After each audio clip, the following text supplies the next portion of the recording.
Welcome to Don Bosco in a Year podcast.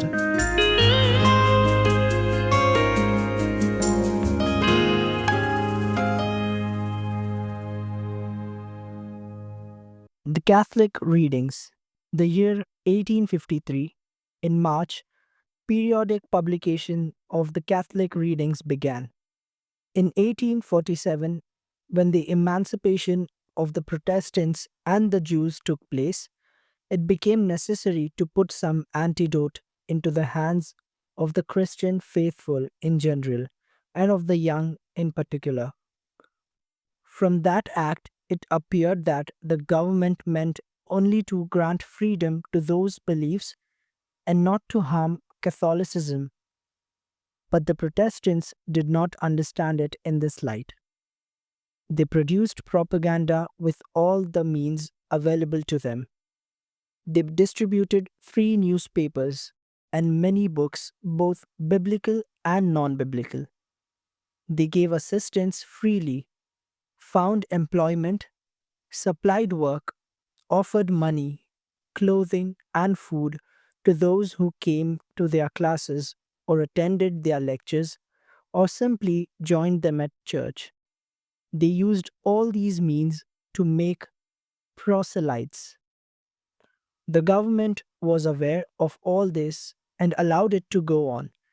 With its silence, it gave them effective protection. The Protestants, moreover, were organized and furnished with every means, both moral and material. Catholics, on the other hand, had relied on the civil law for protection and defense up till then.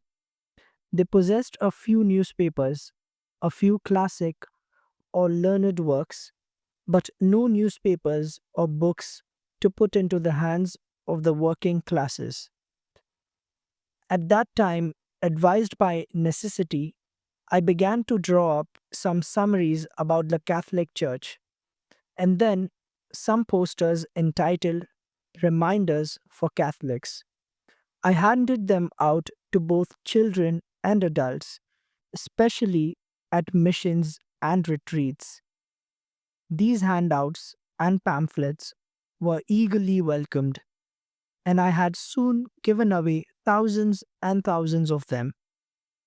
This convinced me of the need for some popular means of spreading knowledge of the fundamental Catholic doctrines.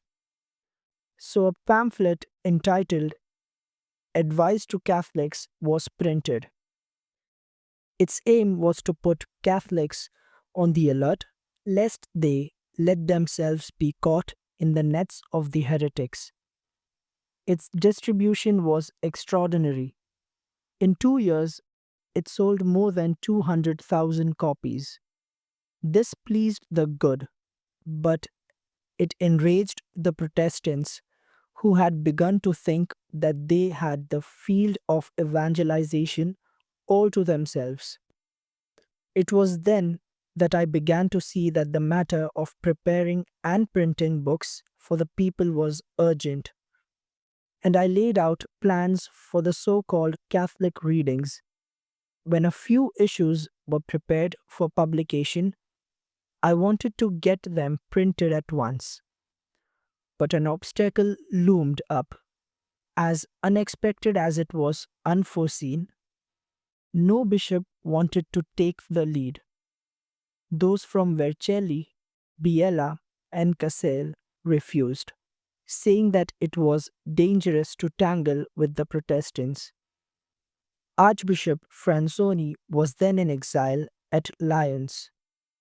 He approved and recommended the project, yet no one was willing even to undertake the ecclesiastical review.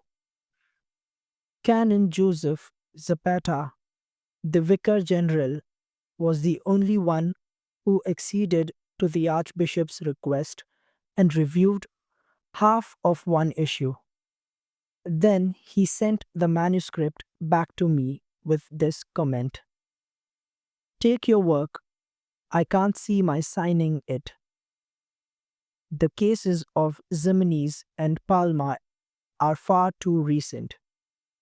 Don Bosco himself notes that Father Ximenes, the publisher of a Catholic paper, contemporaneous of Rome, was assassinated.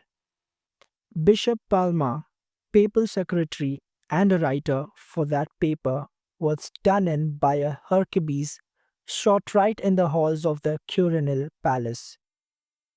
You challenge and take the enemy head on, but I prefer to sound the retreat before it's too late.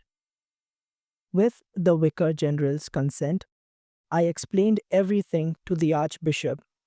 His reply was accompanied by a letter to Bishop Moreno of Ivrea, asking the prelate to take under his patronage, and with his authority, Bishop Moreno readily agreed. He delegated his own Vicar General, the canon lawyer Pinoli, to act as censor, stipulating that the censor's name was not to be published. A program was quickly put together, and the first issue of the Catholic Instructed, etc., came out on March 1st, 1853. For reflection, Don Bosco's love for the Church and the Holy Father was concretely expressed in the pro-Catholic campaign that he initiated with the Catholic readings. How attached are you to the Church and to the Holy Father? Printing and publishing was seen by Don Bosco as an essential act of catechesis.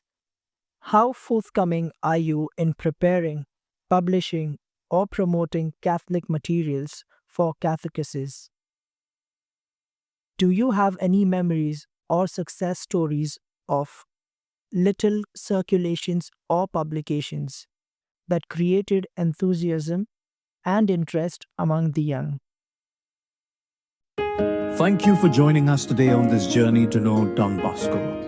May these reflections deepen our faith, guide us closer to God each day, and hope to see you all tomorrow. Till then, keep seeking, keep praying, keep growing.